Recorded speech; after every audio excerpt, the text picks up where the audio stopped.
Bonjour à toutes et à tous, j'espère que vous allez bien. Comme je vous disais dans les vidéos précédentes relatives à mes positions sur le gold, lorsqu'un mouvement est donné, aussi bien sur gold, sur Bitcoin que sur d'autres actifs, il faut tout simplement faire preuve de beaucoup de concentration pour trader ce qu'on appelle les continuations. Beaucoup de personnes loupent, certes, les entrées de base, comme vous le remarquez sur le gold. Le mouvement initiateur de toute cette hausse a été engendré depuis le 30 décembre à partir de 15 heures. C'est-à-dire que si la personne a raté l'entrée ici, il y avait la possibilité de se rattraper avec des re-entry. C'est vrai, suite à une structure bien évidemment qui a été enclenchée. Par exemple ici, on voit qu'on a un BOS, puis on a le mouvement acheteur après tout simplement la correction relative à cette impulsion après avoir sauté le high qui est ici. On avait aussi vu par la même occasion qu'à chaque BOS, chaque retracement était potentiellement pour nous des moyens de rentrer encore en position. Il faut savoir qu'à côté de ça, il y a ce qu'on appelle le mouvement de démarrage et le mouvement en continuation. Par exemple, lorsqu'on a pris le buy ici, certes, on va bien se rendre compte que le buy là, c'est celui de ce BOS qui est ici. Tout comme on a le buy du BOS qui est ici. Par contre, le second buy sert de quoi? De continuation pour le premier buy.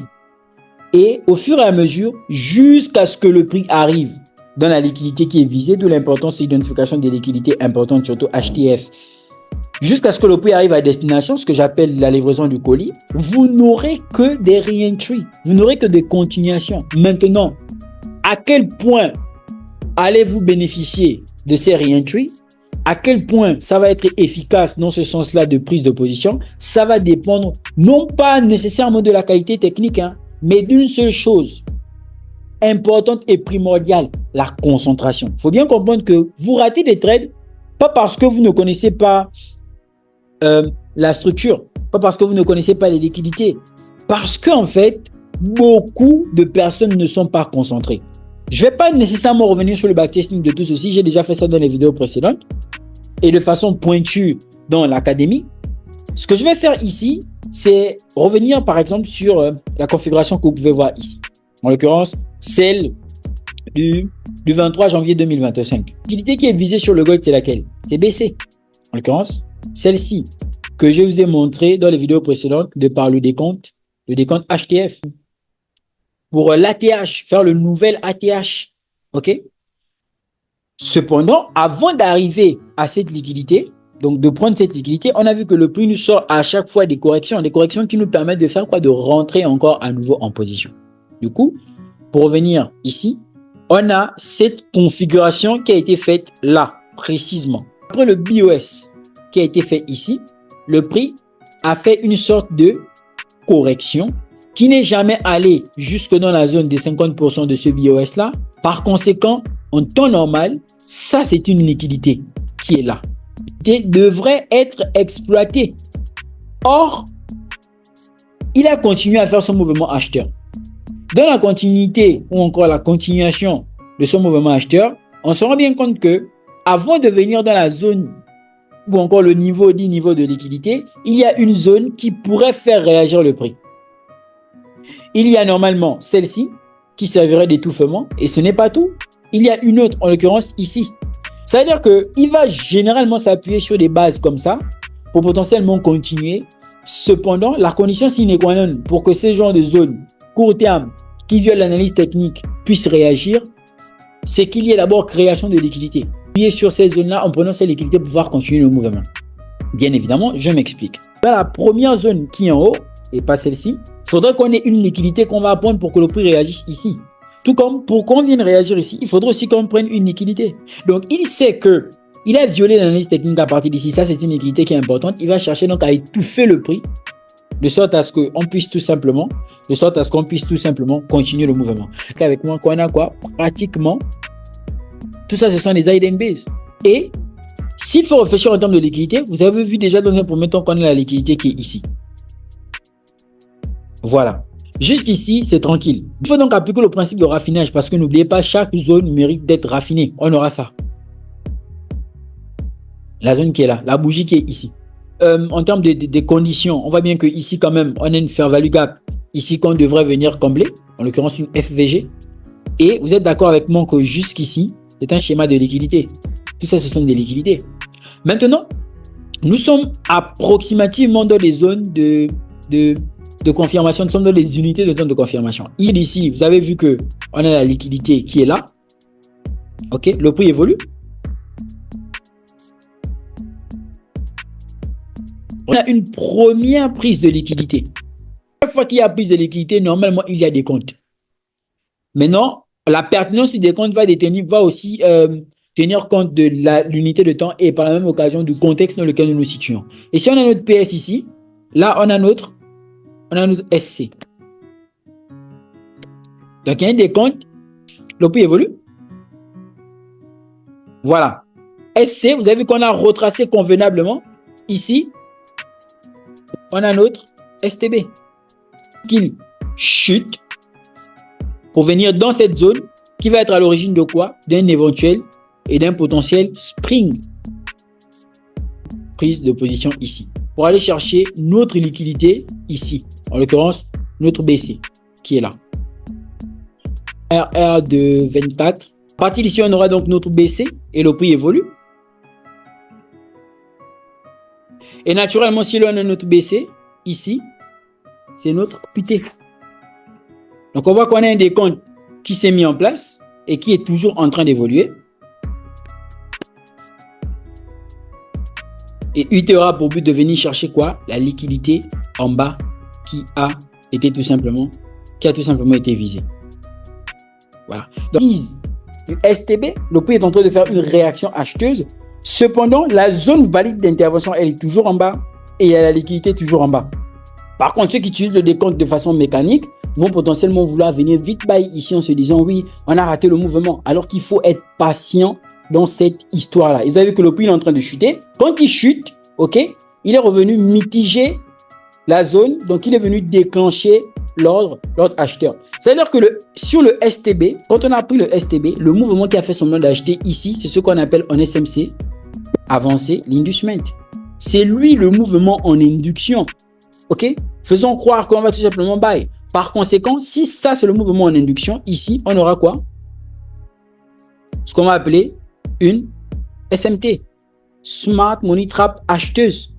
Le mouvement n'a rien cassé. À partir d'ici, vous avez vu que le prix a démarré. Maintenant, qu'a-t-il lieu de faire? Vous pouvez par exemple prôner des renforts.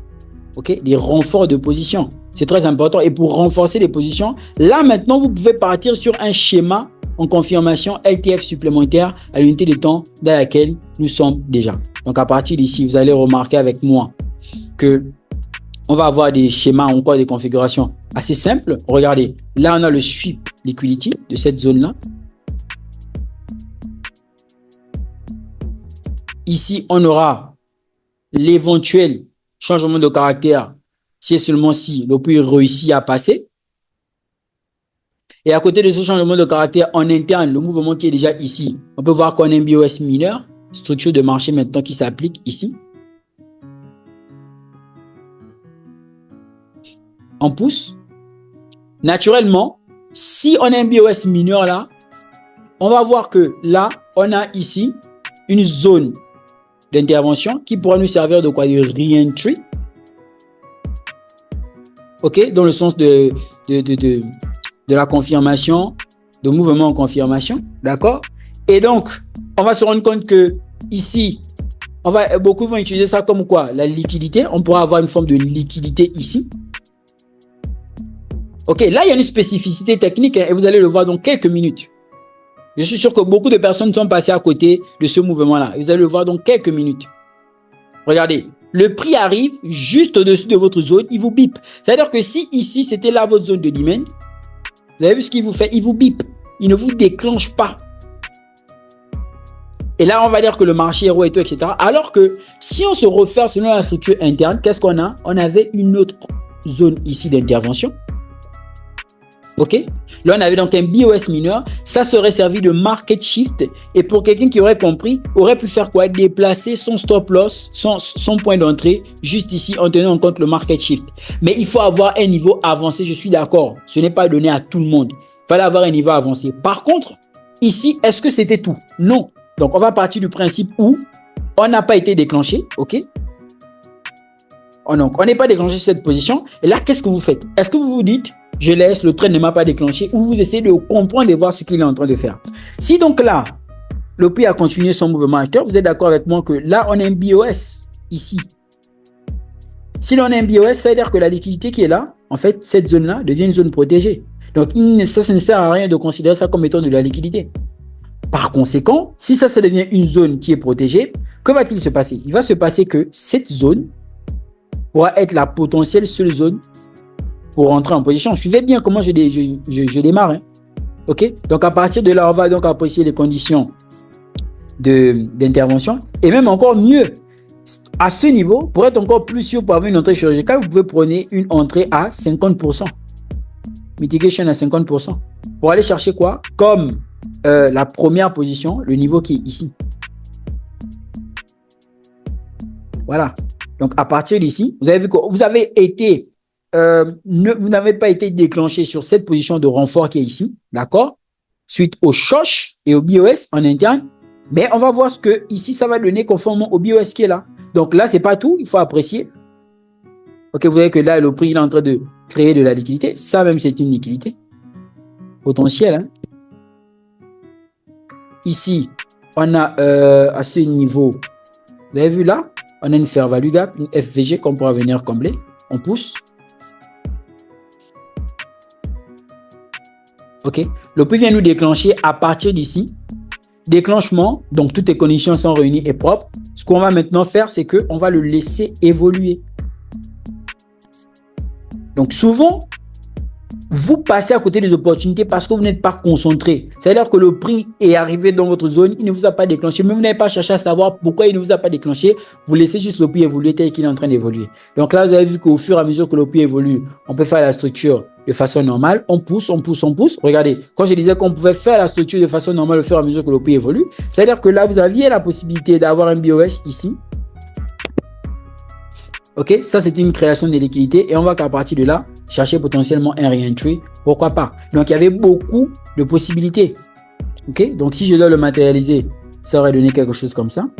Et là, vous serez servi une fois de plus des IDNB, surtout HTF. Si je remonte en H2, en M2 ou encore en M3, conformément à l'unité de temps M1 pour chercher la correspondance, vous allez voir que il y a une potentielle position en entry ici. Et là, ça aurait servi de liquidité.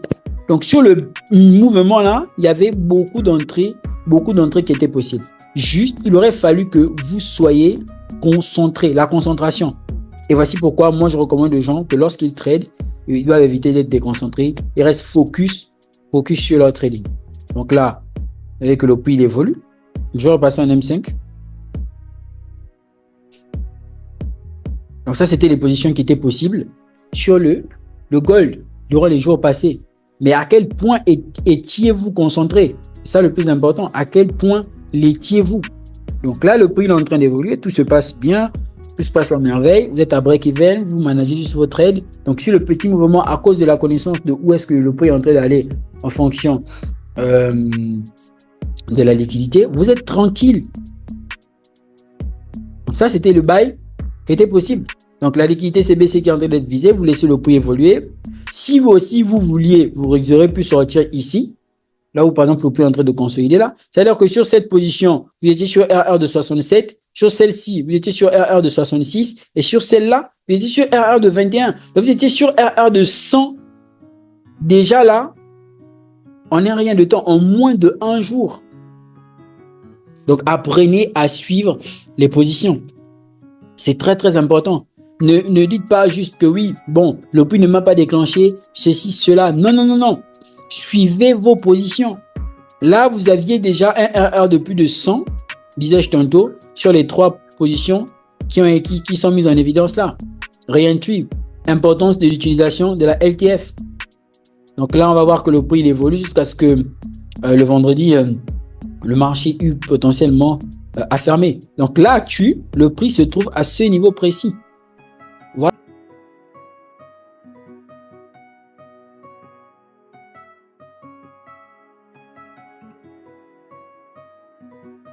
Voilà. Vous avez vos trois positions tranquilles. Même si vous n'êtes pas rentré depuis le début, comme ça a été le cas pour moi, depuis le 30, depuis le 30 décembre, vous étiez au moins en position actuellement le vendredi. Donc, du jeudi au vendredi, vous aviez toutes ces positions où vous aurez pu rentrer. Donc, les deux positions, les trois positions que je viens de mettre en exergue dans cette vidéo, dans le sens du backtesting, en l'occurrence, les positions qui sont là. Je vais vous expliquer à quel point il y avait la possibilité de tout simplement avoir plusieurs re-entries dans la structure en interne. En ce qui me concerne, pour ce compte bien précis, j'ai tout simplement conservé cette position qui est ici et encaissé les positions qui ont été prises en interne. On se rend bien compte que le prix a évolué. Dans son évolution, il est venu tout simplement corriger à côté de la vraie liquidité qui doit normalement être souhaitée pour apprécier le vrai retracement. Et on se rend bien compte que dans cette optique-là, plusieurs personnes se sont éventuellement dit que bon, si on a l'UTAD ici et que ça c'est le mouvement vendeur, peut-être qu'on va rechuter au final pour venir prendre ces liquidités qui sont ici, vu que la structure qui est là découle d'une fausse structure tout simplement, de la liquidité qui est ici. Il faut bien comprendre que le prix a évolué. Dans son évolution, il a sorti des structures, bien que les structures qui découlent des inducements exploitables sur le court terme pour effectivement arriver à notre objectif bien précis. Donc, c'est à partir d'ici que vous remarquez que là, par exemple, avec la prise de l'inducement, si on se réfère toujours à la structure en interne, comme je vous disais tantôt, on avait des BOS ici en interne qui marquaient éventuellement que ces liquidités ici court terme sont des liquidités protégées. Donc là, on applique pratiquement la SMC avec des schémas relatifs au fait que l'on est un BOS et là, on a la structure mineure. Et en interne, on a tout simplement cette hidden base qui fit l'objet de raffinement ou encore de raffinage jusqu'en M1 pour nous donner cette entrée ici bien précise. Donc là, on avait l'inducement et donc c'était là l'entrée par excellence. Par contre, les personnes qui vont encore une fois de plus utiliser tout ceci de façon mécanique, voici ce qu'elles attendent. Et peut-être que vous êtes dans le cas actuellement. Elles attendent à ce que le prix fasse ceci. En l'occurrence, sweep liquidity. Ici, changement de caractère. OK? Et potentiellement essayer de trouver une zone d'intervention parmi ces hidden bases. Alors, je vais prendre quelque chose comme ça. Ici, par exemple, essayer d'avoir cette zone d'intervention en mettant ici zone de demand, en prenant là comme étant tout simplement une éventuelle fair value gap à venir combler. Ça, c'est ce que beaucoup de personnes sont en train d'attendre actuellement. Alors que Gold, quant à lui, qu'est-ce qu'il fait? Il est en train de partir. Donc, voici pourquoi il faut bien comprendre les schémas et surtout comprendre à quel moment va-t-on, par exemple, attendre une confirmation, à quel moment ne va-t-on pas privilégier une confirmation. Ce n'est pas mécanique et je dis souvent aux gens que pour bien trader, il ne faut pas être mécanique, il faut être technique, il faut comprendre ce que le prix est en train de faire derrière. Alors, moi, j'ai compris tout ceci, c'est ce qui m'a permis éventuellement de renforcer. En l'occurrence, suite à ce retracement, j'ai su que ce retracement est un retracement de distraction. Parce qu'on avait tout simplement retracé suite au mouvement qui a été enclenché pour potentiellement avoir d'autres points d'entrée dans le sens de l'achat. Donc, je vous laisse les captures de mes prises de position à l'écran. C'est toujours un réel plaisir.